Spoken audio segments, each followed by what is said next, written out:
Tye Pod, hosted by your friendly neighborhood PhD. Happy to have you on another episode of the Tye Pod, Kaitlyn. Looking forward to visiting with you about, advocacy and universal design and other things that, we both kind of experienced, I think, that we can relate to. So it's really nice to have you on an episode. Yay. Oh, well, thank you. I'm so glad to be here with you. Yeah, it's great to have you. So I know you're living in Florida right now, but I would like to kind of get your kind of an icebreaker type question started in first. Is there a song either currently or kind of lifelong that you connect with or that, feel connected to basically with disability or other parts of your life? Is there one that is kind of you're just feeling right now? Well, I mean, one song that like I tend to get lost on or like lost in, or if I need that kind of pick me up a little bit, it's by Miley Cyrus called Island. And so she just kind of talks about like being stranded on an island, and it's very peaceful and zen. And I guess that's the song I connect with the most at the moment. Yeah. Yeah, that's good. That it sounds like it's lyrically like it kind of, connects to you as well. So it's kind of that full package of like the sound plus the lyrics that I don't know. I feel like that connects to a lot of us with disability. Like me personally, I used to always go for the sound, but like as I've gone through like self-acceptance and grown, maybe gotten a little more enlightened in some areas, hopefully. I don't know, lyrics kind of, there's some songs that you just kind of feel that differently when living with disabilities, I think. Wow. Yeah, for sure. For Yeah. sure. I Can love you, music. me too, me too. Actually, I was going to elaborate on that a little bit more, like your vibe, like your style, like your atmosphere, with the environment and everything. Like, if you talk a little bit about how important that is to you, like making sure that you have a space that's, comfortable. I don't know, and that's kind of accessible, obviously, but like, what do you look for in a space to make it fit you? Oh, well, I definitely like having space. I feel like I'm living in a condo right now that's a little Mhm. smaller than like would be my complete liking, but I like to keep things overall like as minimal as possible, so that it just feels like it's easy to take care of. And I feel like even as a disability, we're more prone to, we were talking even right before this, like just the overstimulation sometimes.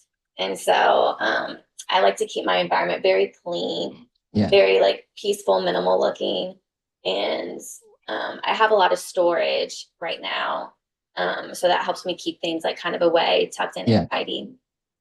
And it just gives me more mental clarity and happiness, all the above, because yeah, I feel like living with a disability in and of itself is a full-time job. Like, yeah, yeah. It is. just, yeah, I'm my own caretaker. Like, I think a lot of folks don't realize how even if you have a full-time job, like you have to make a living and do everything with that, but then also like your disability is another full-time job on top of that.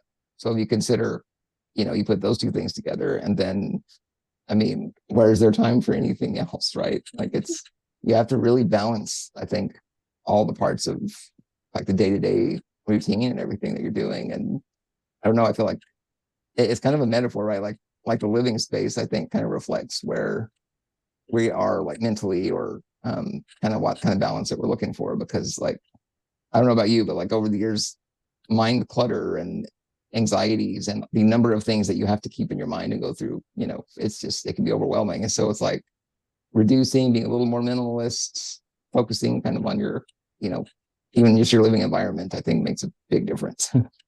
yeah, yeah, no, totally. I feel like I almost can't even be in a place that I don't get to have like my own personal touch on. Like it's really hard to go live and stay with someone else and adapt to like their style, because I value creating my environment, the environment that I feel good and at peace, Yeah. mind decluttered. If I spend too much time at my parents' house, it's like, you know. Yeah. Yeah. Yeah. And again, yeah, the overstimulation thing, I think becomes an issue quickly. So, Mhm. yeah. So I guess universal design, like as far as your introduction to it, how you even came, in contact with that subject and how you're, exploring it and getting interested in learning more about it. Like talk a little bit about how you've gotten into that whole field basically. Okay. Yay. I love that question. Well, basically, it was a few years ago. I kind of woke up. I was starting that transition from just like my 20s into my 30s. Mhm. And so just, I guess, aging and wanting more simplicity, wanting more access. I feel like I got injured when I was younger. And so I just had that more youthful mentality of like, oh, we can just go do all of these crazy things, or the world's not accessible. Who cares? We'll just adapt and conquer. And, you overwork yourself sometimes, adapting or trying to overachieve or just experience things in life. And so I started getting to this point where it's just, I start feeling the weight, a little bit of aging with disability. And I pretty much just wanted to start being a better advocate because things started popping more out in the world to me that weren't accessible, like just simple things, like sometimes even just rolling into a bar or restaurant and it happens to be all high tops. I'm like, there's no excuse for that. Like, why can't we have a lowered place at the bar, at every bar, just little things like that. And I just felt I really should just start speaking up and seeing if I can start making more of a difference. And so I decided, I just wanted to kind of be a better advocate. And so that had me looking into a lot of the ADA stuff because I wanted to get more like if I'm going to be an advocate for my community, I need to understand even just more stuff about the ADA. And somewhere along that journey, I came across universal design. And once I saw those philosophies, I was just like, whoa, light bulb, like this is what the world really needs, like praise God, we have the ADA and, we've come really far, but still the ADA feels like the bare minimum. Right. And universal design just goes above and beyond. It exceeds all the compliance laws. And it's true, like conformity, I feel like, of our worlds. We can all exist together in a way that doesn't feel like segregated or separated. And to me, it just was so beautiful. I just fell in love, and it's now my favorite subject to kind of talk about. Definitely. Yeah. I saw something recently on Instagram that mentioned ADA was the floor, not the ceiling of accessibility. Right. So that's exactly what you're talking about with universal designs. It's like, well, you start there, but then there's so much more to make it, like basically accessibility friendly more than just meeting bare minimum, standards. So like that, there's so much room for that. And like, what would you say is like, I guess a basic definition of universal design of like kind of, is that focused only on, certain aspects of accessibility, or is it just like this full like umbrella term that like encompasses, every element of access, I guess? Yeah, well, I would basically just say it's to achieve like the highest level of accessibility for the broadest range of people. Yeah. And I just think it's so beautiful how it pretty much makes accessibility beautiful. It almost makes, disability disappear in a lot of ways. Yeah. Well, and it's probably much more individual specific too, in a sense, right? Like you kind of learn what each type of disability needs or what makes it work, and then you try to just incorporate as much as you can for all disabilities too at the same time. I mean, it's kind of I don't know, it's a really open-ended area, it feels like. It is, because it's so hard, like, as we know, like to even serve everyone all the time, but to try to achieve at doing that, like that should be the floor, really. Right. Making extra large, like things like mirrors, and I'm sorry, there's just like, there's so many different things. I mean, there's a million ways we could go there. But what I kind of like thinking about your example with like going into a restaurant or bar, right? And like there's no tables that are low enough. Like, I mean, these are small level things that could be incorporated, I feel like, without much effort, and then once you start to do that, then you can start branching out. And if there's more complicated things, maybe you need to put push button doors in different areas than what you have. I mean, like it's like once they start making the easy changes, then it gradually just becomes more accessible, as you go along. And so I don't know, it's this dynamic this shift that needs to happen, but it's still slow going. Yeah, for sure. It's like ever evolving. And that's what I feel like I kind of picked up as my mission is I just want to help push these ideas forward. So that's what I'm doing right now on my social media. I'm trying to use that platform just to help get the awareness out there, because I feel like it really does just start with awareness. If people don't know truly what they don't know, then they're not going to think this way. So if I can be a part of, helping change those mindsets and just making the light bulbs go off one at Yeah. a time, then I feel like right now that's the most I can do.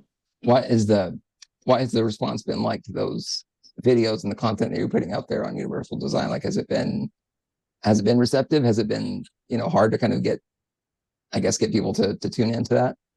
Yeah, I mean, I'm definitely strategizing how I can get more people to Hmm. tune in and get more conversations going. But so far, the feedback has been pretty good and positive because people do get it and people actually want it at the end of the day, whether they have a disability themselves or not. People really do want access to Hmm. more things, and it makes sense to pretty much anyone, once you Right. just explain how, oh, having the faucet placed over to the left of the sink, now kids can reach better, or like Right. anyone that's like shorter, just, it's just easier access and it's safer for everyone. And, Right.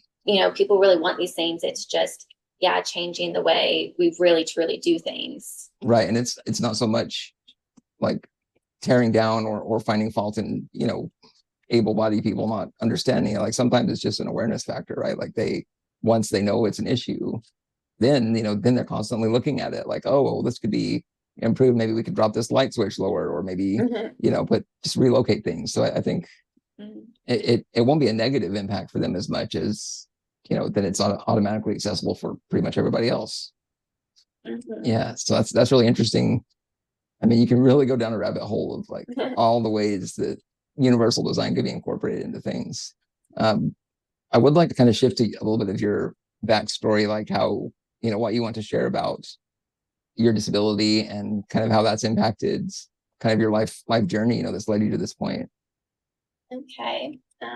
Well, I definitely got injured right after turning 18. Mm-hmm. And I feel like when I was first injured, um, I felt again just like I'm too young to be depressed. So I, for whatever reason, had the ability and mentality to just kind of right off the bat be like, we're going to figure this out and fight through it. And I'm not going to put my life on halt just because this injury happened, which I guess is pretty incredible that Mm-hmm. I felt that way. And so I went on to college and I just kind of kept living my life. And, I joined like a dance team for a while. And those were some of like the best years of my lives. And I got, thankfully, like I met the girls in that group like right after my injury. It was about 6 months after my injury. Mm-hmm. And so that really helped me adapt, I feel like, even quicker to just living life confidently in a wheelchair. But then about 7 years into my injury, I felt a shift happen. Something like I don't even really know fully like where it came from. I think it was triggered a little bit by family stuff, Mm-hmm. but I just hit this huge bout of depression and it really did kind of sink me down under. And I wasn't so let's go out and conquer the world anymore, Mm-hmm. And that was really hard because I still felt even in like my deepest, darkest days that I'm not meant to feel so low, and so down, but I just didn't know how to pull myself out. And then thankfully, I did have a really good friend come along, and she was able to kind of help reach me when no one else could. And so she kind of just helped me quit some bad habits at the time, and just kind of helped get like her best friend back, is like what she called it and stuff. And so then like fast forward, yeah, things have got like slowly been starting to get better. It's been a journey for sure. And now I'm just focusing like universal design has kind of helped giving me that purpose to kind of live again and have something I can contribute to the world. And so it's a huge subject like we talk about. So I feel like I'm just trying to learn and soak and absorb as much of it in as I can and just share along the way because yeah, I want to make this topic talked about, like Yeah. spread like rapid fire if we can. Right. No, I totally feel that kind of initiative, coming through. But no, that's kind of finding that sense of fulfillment of purpose and something you're passionate about, is obviously that's not always easy to do. And when you have a disability, sometimes it takes some searching to find that, or, something progresses or we have to pivot and change to something else, so like that kind of adaptability and self-acceptance too is something that I don't feel like it comes at the same time for everybody, and sometimes it takes extra searching, I feel like. So I mean, to hear you know, that you embraced it early on, then went through kind of that lower phase and then came out of it. I mean, that shows kind of that, you know, progression through and finding kind of who you are as a person too, and like where, you know, where you want to be, like what kind of people you want to be around, you know, like it's, I don't know, it's just it's a journey for sure. So what was it like going into kind of that dance type area? I know that's kind of there's a big push with that still right now. And I think that's kind of a cool area to realize that dance and music are still, you know, something that is important, whether you have a disability or not. But like, what was your experience like in that area? Well, like, I mean, really honestly, just great. I feel like that was part of my confidence boosting. You know, getting like learning how to put myself out there and perform and be in front of people and to just dance and literally not even care that I'm sitting in a wheelchair. And it's still one of my favorite activities. Like when I'm around my own home, I'll dance at home. It's one of the ways I like to stay active. And if I get a chance, you know, even go out and dance at a fun, cool place. Like I got to go dancing with some friends and family last week and ended up even like meeting like a guy on the dance floor, and it just felt like really cool. And so it's still a really big part of my life. And like I said, I was so blessed by the time with my girls on the dance team because we just got to connect. And then you learn so much from being around other people with disabilities, I feel like. And I think that's a huge blessing, really. Was that something that you had like right away? Like, were there people with disabilities that you kind of knew like when you first happened, or did it take a while for you to kind of connect and find people that had them? So a little bit of both. Like when I was in the hospital, they sent someone in a wheelchair to visit me, but like I wasn't very receptive at the time. And I think that's true for a lot of people because definitely, it's just so weird. You just all of a sudden you feel, at least for me, thrown into this category of people that I did not really identify with at all, and I had no idea what it even meant to like. Well, and I mean, you were 18, fully able-bodied, then all of a sudden it's taken away. I mean, that's much different than, well, say in my case, even like with muscular dystrophy, it's gradually progressive, where you kind of, I feel like you kind of learn to embrace it and deal with it as it progresses. But that just radical shift, I mean, that has to be extremely difficult to navigate, I would think. Yeah. And it really was because like I was a runner before my injury.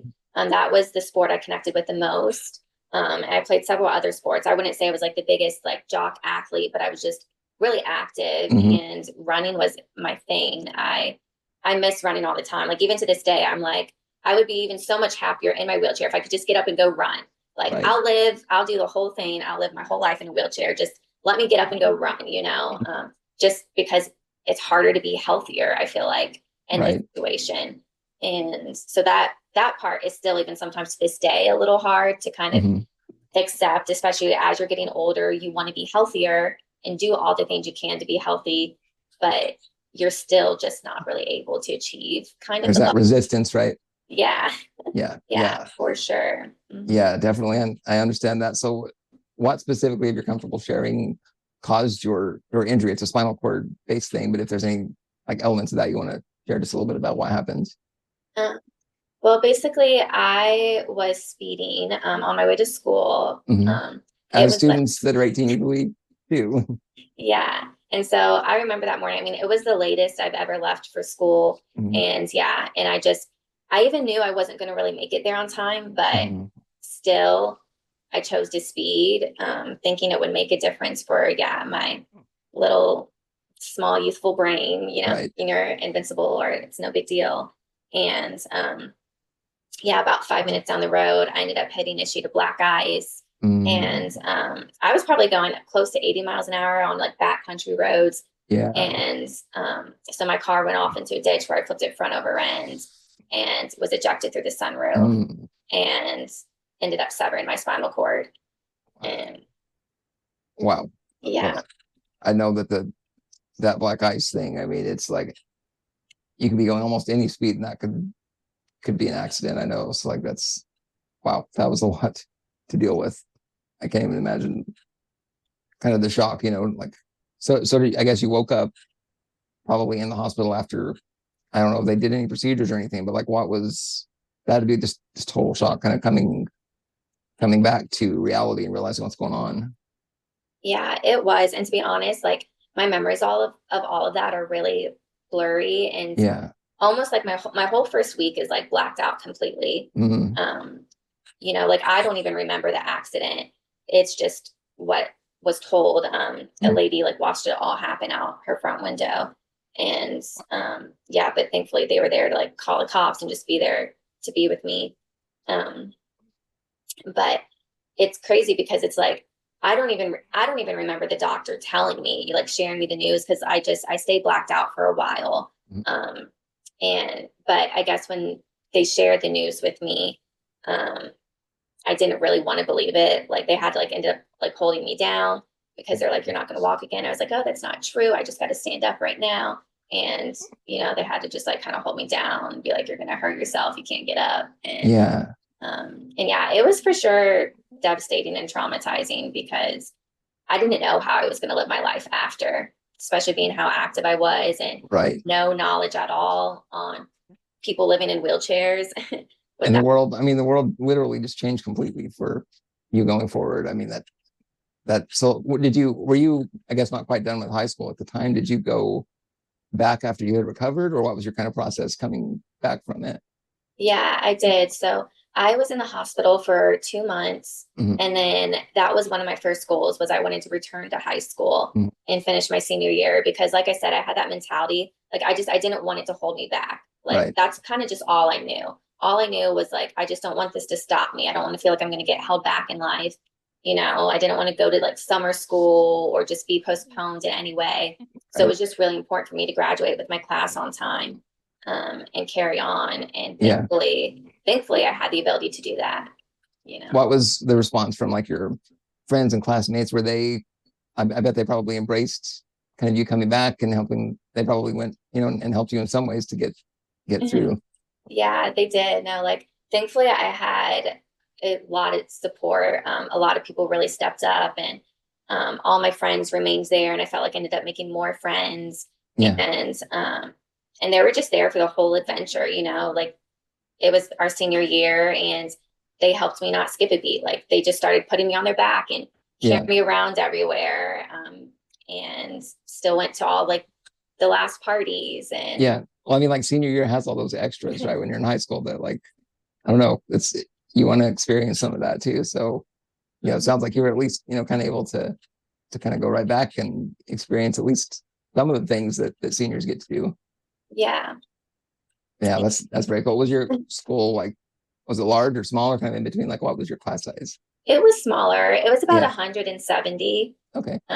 So pretty good, but not too large. It was a smaller country school. Mhm. Yeah. Yeah. Well, that's definitely bigger than mine. Mine was 64. So Oh, yeah, wow. Okay.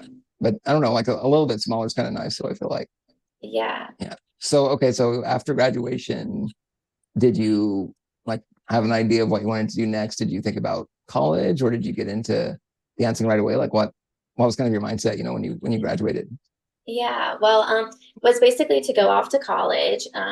Yeah, because at that point, the dance team didn't technically exist yet. Okay. And so I went off to school and it was like after my first year, that's in 2012, that's when, yeah, like Chelsea like invited me out to Monterey with some other girls and was like, we're gonna just start this dancing. Yeah. And so I went out and then I decided I was gonna stop going to school and then just go pursue the dance team stuff. And that ended up being the The Rolettes, right? Rolettes, Yeah. yes. Yeah. Yeah. And yeah, we started off at like Team Hot Wheels and then turned into the walk and roll dance team. And now Mm. today, yeah, what everyone knows as, yeah, the Rolettes. So So you were there for like the early development of the name and everything of the brand. And yeah. yeah, I was one of the first girls on the dance team. I was the first seven, one of the first seven that Chelsea, yeah, first Yeah. met and invited. Yeah. And so, and I met her at an expo 6 months after my Mm. injury. Okay. With yeah, a couple other girls. And so that's how like me and her made that connection. And yeah, I was lucky enough for her to ask me to come out. And then just yeah, that whole kind of series. And then danced for a little bit and then came back to Florida to finish some more school. Mhm. And then I ended up moving back out to California. So like ever since I graduated high school, I've kind of bounced around a little bit between Mhm. Florida and California. Um, just kind of somewhere in between chasing dreams and dancing in the midst of it all, and figuring out what my life is going to look like. So well, that has to be like a really something that you really look back on, though, like thinking how, you know, how awesome that was to be part of that movement and starting that, you know, that entire like dance craze with, I mean, it's really like blown up, it seems like now. So like, what was the response like, I guess, from the public, like as you built that program?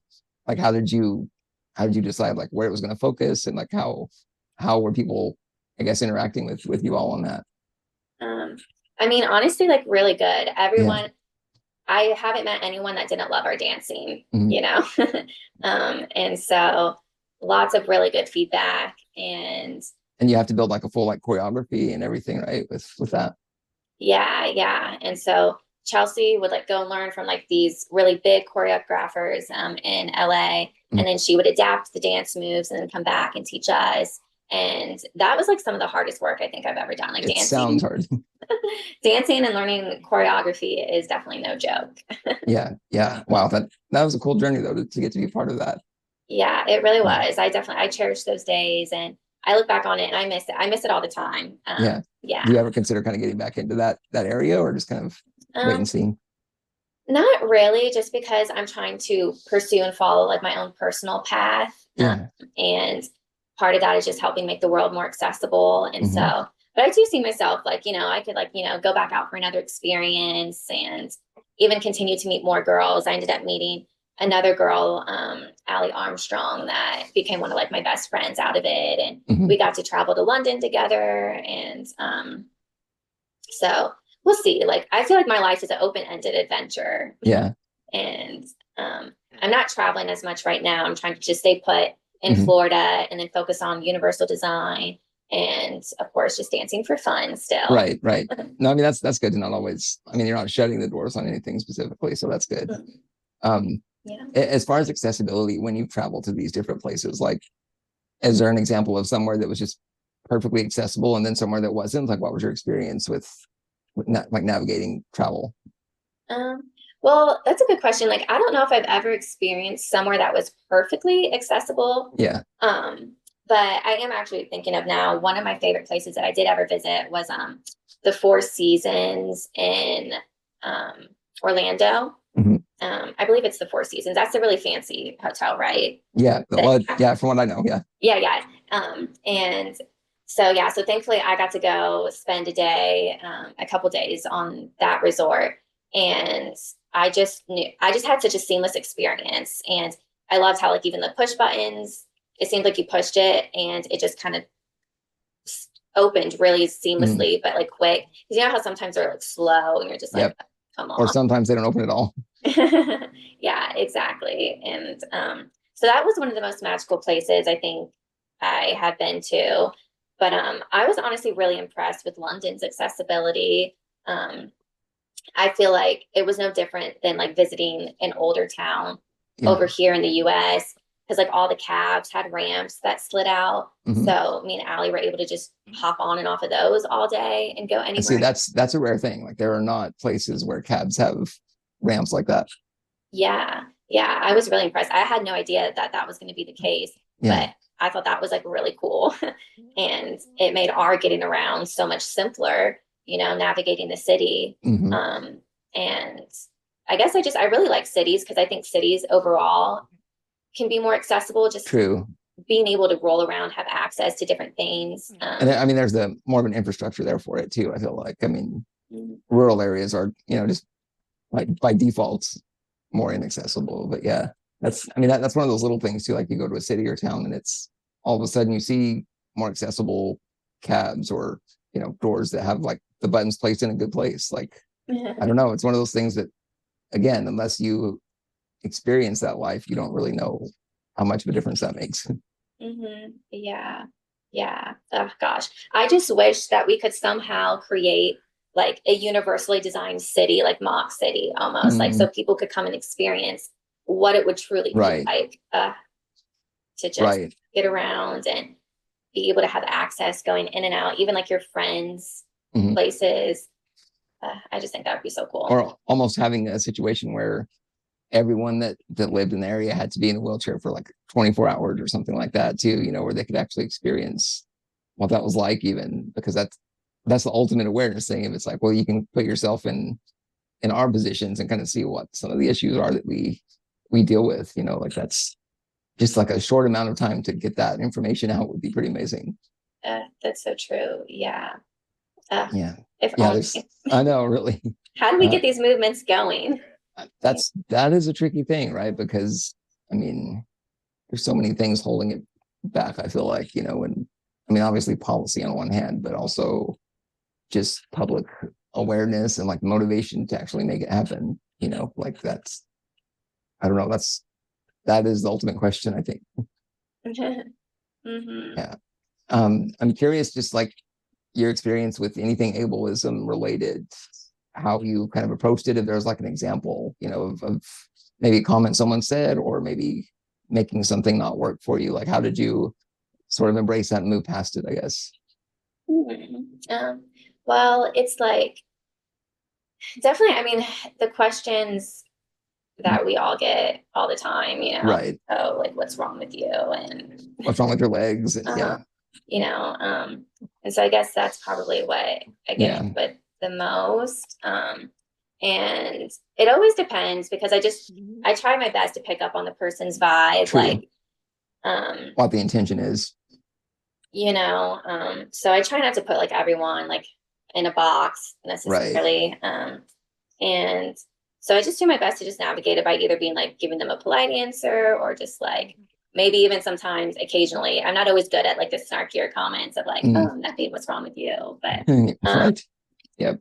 But I just do my best to handle each and every situation like with grace, because I really do feel like not everyone knows. Right. But it is interesting. There's been a couple times I have actually observed this in public. I'd be like struggling to do something. Like I was at Hobby Lobby trying to reach for something high.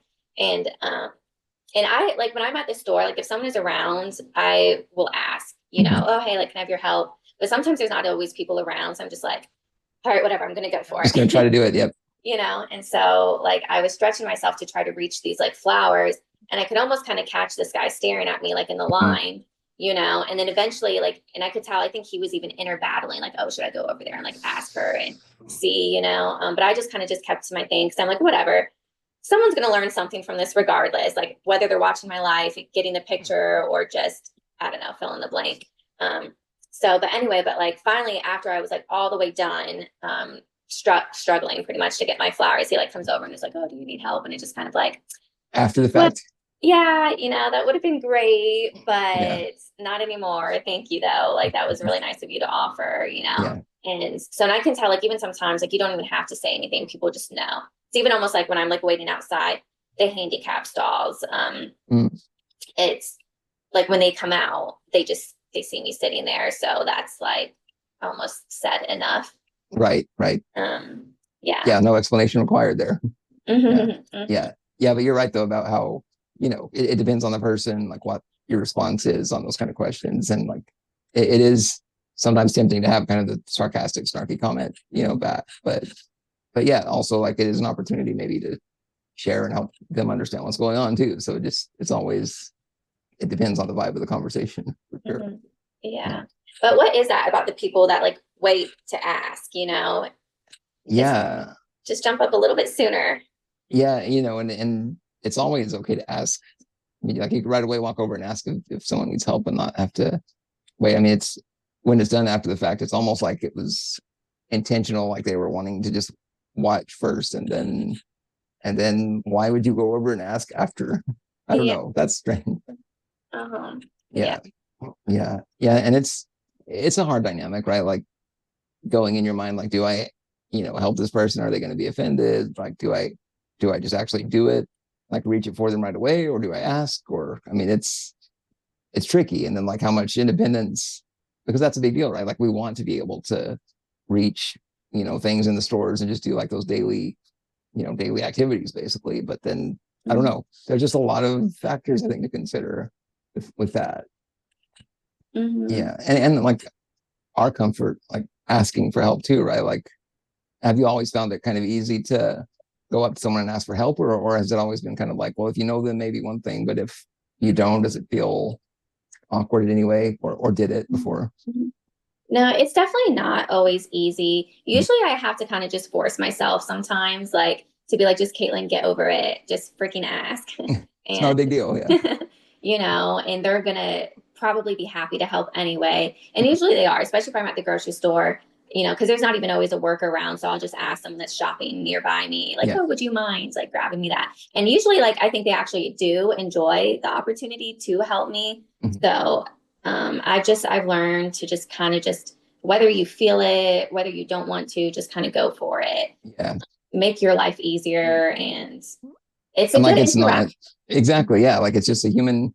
I mean, there's other things people ask for help for too that aren't disability related. So it's like, that's kind of a normal, just human to human type of contact, I think, too. Yeah, Have exactly. you ever had anyone try to overhelp or like help without your permission? Has that ever happened? Yes, even the other day, there was like this guy that came up to me in my car. And I honestly really hate this, because this to me, like, thankfully, I could tell he was just like a nice guy, Mhm. you know, just didn't obviously know that he was like overstepping. But he just, yeah, he came right over to me as I was getting in my car and started literally picking up my wheelchair. And Really? yeah, and so that was very uncomfortable. And I was just like, no, thank you. Like, I got it. But he just still, like, it's moments like that that just scare me, to be honest. And I just praise God after, like, that it wasn't a complete like Right. something. I mean, those boundaries, like there's people that cross them way too much. Yeah, Yeah. yeah, And yeah. I would think like that would impact, I mean, you probably think about like where you're going to and what time of day and what kind of people are going to be around there. Like that has to factor into like from a safety thing too, right? hmm Yeah. And so I don't even know. I'm probably not the best with my safety. Sometimes I probably could use some tips, like some wheelchair safety tips. Like, Yeah, yeah. But mhm. also at the same time, I mean, there's a balance between like, you know, like I'm going to still go out and do things regardless of the chance of somebody out there, overstepping or whatever. So yeah, but that I can't even imagine someone coming up trying to move a wheelchair or something like just without asking. That had to be really, I don't know, that had to cause a lot of anxiety. Yeah, yeah, it does. And then it's like sometimes you don't even realize like how long it can take you to even get over, like, recover from a moment like that. And so, Like if it's going to stick with you. hmm yeah. Yeah, yeah. Well, as that typically you're able to kind of ignore that or like process it and move on, or do you feel like it does kind of linger in your case? It depends. Like, I'm definitely getting a lot better because I do a lot of therapy.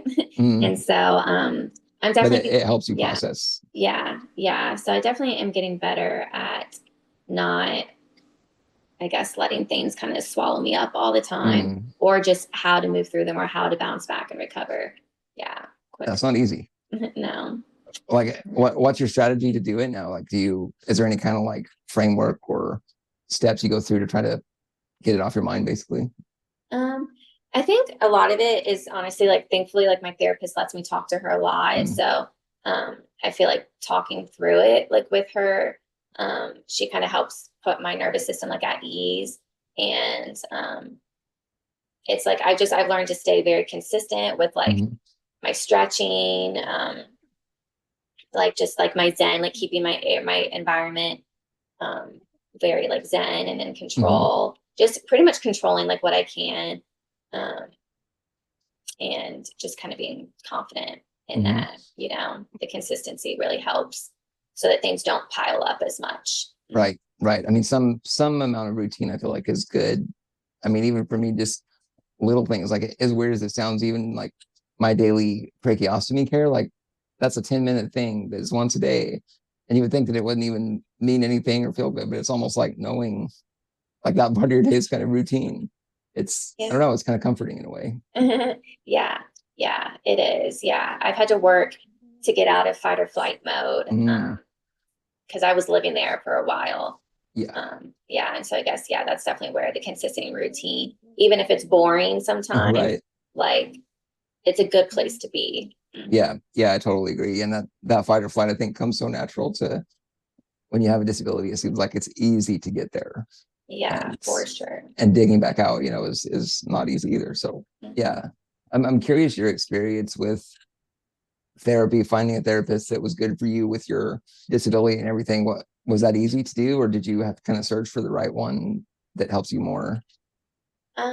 Well, thankfully, I had a friend's mom hooked me up with this therapist. Mm-hmm. She helped me find one, and it just thankfully was a good fit.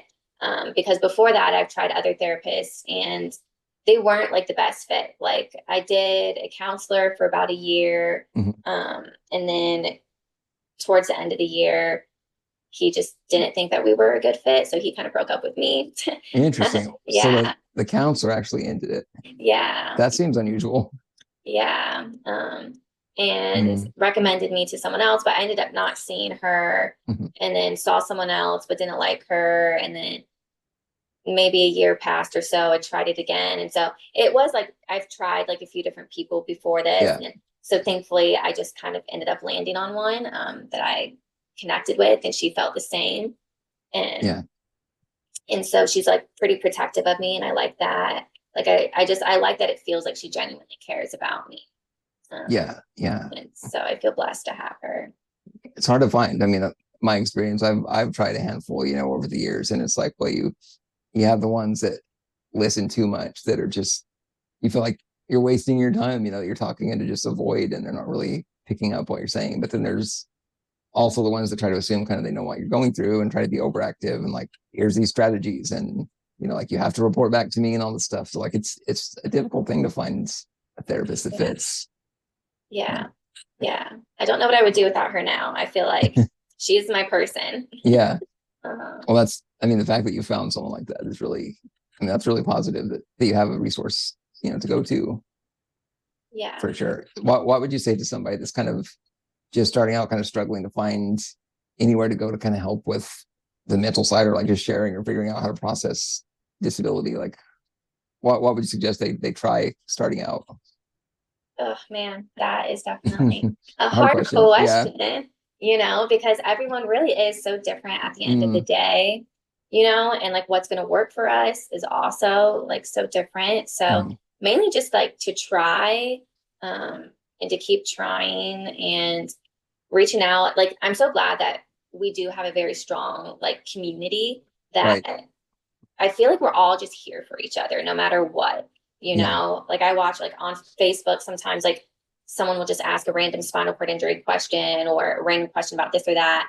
And Right. then a bunch of people can comment on it and all give like their take on it. And so you get point of view. So I like even just watching the comment section sometimes, just Right. because it's really cool getting all these different perspectives. And so I think that we have a really awesome community if you are struggling. I mean, our struggles are hard and real. And like even right now, I don't know if you know Renee from Even If Ministries. I've been tuning into some of her little like Bible studies with like all disabled women, and it's just nice the connections that Right. we have, and then the dance teams, and there's so many groups out there for us. And I forget what your question was, but Oh, you're good, but like that exactly. I mean, that kind of answers it. Like, for someone that's just starting out going through these kinds of things, to realize there is this, long list of resources online and social media. And like, even for me, I was kind of late to that, realizing that was out there. But once you find it, it's like, oh, there's someone else that has had this problem, or they've asked this question, or, like, they're willing to kind of talk you through their approach to it, So like, I think that's a really powerful thing to know that's out there. But, you know, when someone's new to disability, they maybe don't know kind of what to do or where to turn. And that's, for me, I think that would be like a first thing to suggest, is like, there is this sort of global disability network that's already here, like that's really cool to know. yeah. Yeah. But no, that's really, that's good to know, kind of your approach to, how you're dealing with things like this, and, going to your therapist and visiting about that, and just sharing, getting it off your chest and moving forward. I think it's a big way to do it. So yeah. Yeah. And I definitely, I sure appreciate the time. Is there any kind of area that you wanted to touch on, um, on wrapping up, or is there something that you're looking forward to that's coming up, with universal design, or just anything that's kind of coming up that you're you're excited about? Um, I don't know. I mean, I want to get in contact with like maybe the mayor here and just to see if she's aware of universal design. So that's kind of like next on my agenda is I want to set up a meeting and see if like kind of maybe even give her some sort of presentation on like why Naples could be a leader in, universal design concepts. So something along those lines. Yeah. Yeah. Well, that would kind of start getting into like maybe a little bit of like policy type change or something along those lines too, which, I'm also thinking now, I know that there's universities out there that are really tapped into the universal design and also like user experience design too, and I'm thinking like there's probably collaboration potential even there, for that. So there's interesting ways to go. So many, yes. Yeah. And I'm sure we'll be in contact on all of it. And yeah, I've been so enjoying getting to know you and getting to same you. same here. And for people that want to kind of see the content that you're putting out on universal design, I know that there's quite a bit of cool stuff that you're doing that's coming out. So like is Instagram, TikTok, like is there one place you recommend they go first? Thank you. Yeah, well, right now, mainly most of my content is on TikTok. And I just started, I just launched my YouTube channel. So I'm trying to push my videos out on that next. So, but my name is the same on all my platforms. It's just Kaitlyn Staten, Kaitlyn, and then Staten. And thankfully I get to keep my name on all of them. It's nice to have it consistent, right? Yeah. Yeah. Since there's about 1 million different platforms these days that you feel like you have to be on. So yeah, for sure. Yeah, cool. I'll definitely share, the links on the Instagram caption too when this goes live. And I really appreciate you, sharing your perspective and your thoughts on, everything with universal design, your experience too. I think is really valuable for people to know, Yeah. So yeah, I really appreciate it this time.